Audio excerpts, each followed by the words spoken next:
4 लड़कों को बुला के उसने मेरे साथ ज़बरदस्ती सब कुछ किया और जबकि मैं वहाँ से भागने की भी कोशिश की, लेकिन सर में चोट लगने की वज़ह से मैं बेहोश हो गई। उसके बाद उन लोगों ने मेरे साथ गलत काम किया और 28 तारीख को मैं अपना एप्लीकेशन देने जा रही थी महिला थाना पे, तो वहाँ पे भी इन लोगों ने फ़ोन करके मुझे डराया-धमकाया।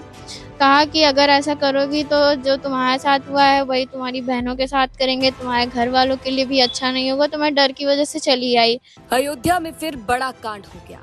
श्री राम जन्मभूमि परिसर में काम करने वाली एक दलित लड़की के साथ गैंगरेप का मामला सामने आया है। जानकारी के मुताबिक अलग अलग दिन जब लड़की अपने परिचित युवक से मिलने गई थी, तब उसके दोस्त और साथियों ने मिलकर लड़की के साथ गैंगरेप किया। राम जन्मभूमि परिसर में काम करने वाली लड़की से गैंगरेप, परिचित युवक ने दोस्तों के साथ मिलकर किया गैंगरेप। लड़की के साथ कई बार गैंगरेप का आरोप, वीडियो बनाकर लड़की को ब्लैकमेल करते थे आरोपी।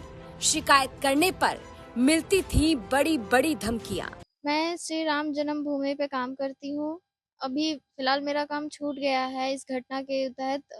ये घटना अंगूरी बाग गोकुल गेस्ट हाउस में हुई है। एक लड़का मेरा दोस्त था, उसमें से उसने मेरे साथ मतलब पहले दोस्ती की, फिर वो मतलब रिलेशन में भी वो था, इसी साल से वो मेरे साथ रिलेशन में भी था। लेकिन वो अचानक से अपने दोस्तों के साथ में बातचीत करके पता नहीं क्या, कैसे, मुझे नहीं पता उस सब चीज़ के बारे में। लेकिन उसने ऐसा पता नहीं क्या किया कि 4 लड़कों को बुला के उसने मेरे साथ ज़बरदस्ती सब कुछ किया और जबकि मैं वहाँ से भागने की भी कोशिश की, लेकिन सर में चोट लगने की वज़ह से मैं बेहोश हो गई। उसके बाद उन लोगों ने मेरे साथ गलत काम किया, जिसकी वज़ह से मैं शाम को होश आया तो जो वहाँ पे लड़के जितने लोग थे, जिनको मैं देखी थी, वो सब वहाँ पे नहीं थे। शाम को सिर्फ़ वहाँ पे 2 ही लड़का था, वंश चौधरी और विनय। वही दोनों थे और फिर उसके बाद में मुझे शाम के टाइम में यहाँ से निकाल के गेस्ट हाउस से निकाल के वो गैराज पे ले गए। वहाँ पे भी उन लोगों ने मेरे साथ वही सब दुष्कर्म किया मेरे साथ में। फिर उसके बाद में वीडियो वग़ैरह बना के रखे थे जिसमें मतलब वो लोग मुझे ब्लैकमेल कर रहे थे, तो वो उसी वज़ह से मुझे बार-बार वो अपने पास बुला रहे थे, रख रहे थे, फिर उसके बाद छोड़ देते थे, जिसके डर की वज़ह से मैंने ना पुलिस में बताया, ना अपने घर में बताया, ना किसी फ्रेंड को बताया, किसी को मैंने बताया नहीं। गैंगरेप पीड़िता ने आरोप लगाया कि जब वो पुलिस के पास शिकायत करने जा रही थी, तो आरोपियों ने धमकी दी कि अगर ऐसा किया तो तुम्हारी बहनों के साथ भी ऐसा ही कांड किया जाएगा।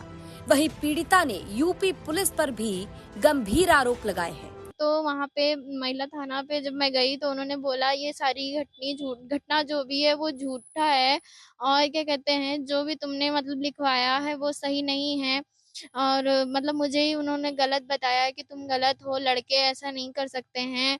मतलब जितना भी मैं उसमें लिखवाई थी, उतना सब कुछ कराई थी, वो सब उन लोगों ने बोला कि पहले मैं जाँच-वाँच कर लूँगी तब फिर मैं बताऊँगी। उसके बाद 2 तारीख को मैं 12 बजे तक इंतज़ार की, जब मतलब मेरे पास कोई फ़ोन वग़ैरह नहीं आया महिला थाना से, तो फिर से मैं वहाँ पे गई एसएसपी सर के यहाँ, वहाँ से आदेश हुआ एसपी सिटी सर के यहाँ, फिर मैं वहाँ पे भी गई, तो वहाँ से मतलब महिला थाना कैंट के एसएचओ को बुलाया गया, उनको बताया गया कि मेरा केस दर्ज हो और मतलब मेरा एफआईआर लिखा जाए। तो वो लोग मुझे 2 बजे से लेकर के फिर रात को 9 बजे मेरा केस दर्ज हुआ है। फिर उसके बाद रात में 11:30 बजे मेरा मेडिकल भी हुआ। फिर उसके बाद में मतलब मुझे 36 घंटे तक बैठाए भी रहे और एफआईआर हो जाने के बाद मुझे कॉपी भी नहीं मिला। मेरे घर वालों को भी बहुत डराया धमकाया गया, दबाव बना के मेरा जो मैं एप्लीकेशन लेके गई थी एफआईआर लिखवाने के लिए, वो भी उसमें वो उसको उन्होंने नहीं लिखा, दूसरा एप्लीकेशन मुझसे लिखवाया अपनी भाषा में। बोले कि जो-जो मतलब इसमें मेन-मेन है वो चीज़ इसमें लिखो और क्या कहते हैं उससे ज़्यादा मतलब कुछ भी मत लिखना। तो वो सब वो करा के और क्या कहते हैं एप्लीकेशन मतलब मेरा गलत करवा के एफआईआर करवाए और उसके बाद में जब मैं यहाँ पे बयान मेरा होना था, तो उसमें भी मुझे डराया गया कि अगर तुम ये बयान पलटोगी तो तुमको और तुम्हारे घरवालों को जेल हो जाएगी।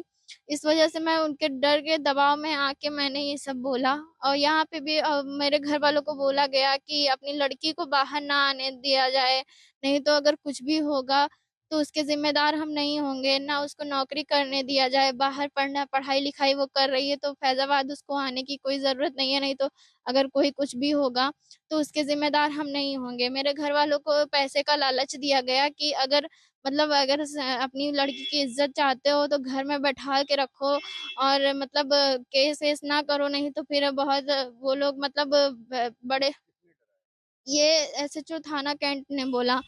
मेरे माँ बाप से बोला कि अपनी लड़की की अगर इज्जत चाहते हो तो कहीं भी बाहर मत निकलने दो, मीडिया पे ना शोने होने दो, नहीं तो इज्जत जाएगी, कहीं शादी ब्याह नहीं होगा। उन्होंने बोला कि मैं कुछ पैसा दिला करके तुम्हारे मतलब तुम्हारी लड़की की जिंदगी मतलब सही हो जाएगी, जो जितना जो भी हुआ। तो मेरे घर वाले ने कहा भी कि मुझे न्याय चाहिए, मुझे पैसा नहीं चाहिए। मेरे घर वालों ने इतना कहा, लेकिन उनको इतना डरा दिया गया है कि अब वो मतलब मेरा साथ देने से भी डर रहे हैं।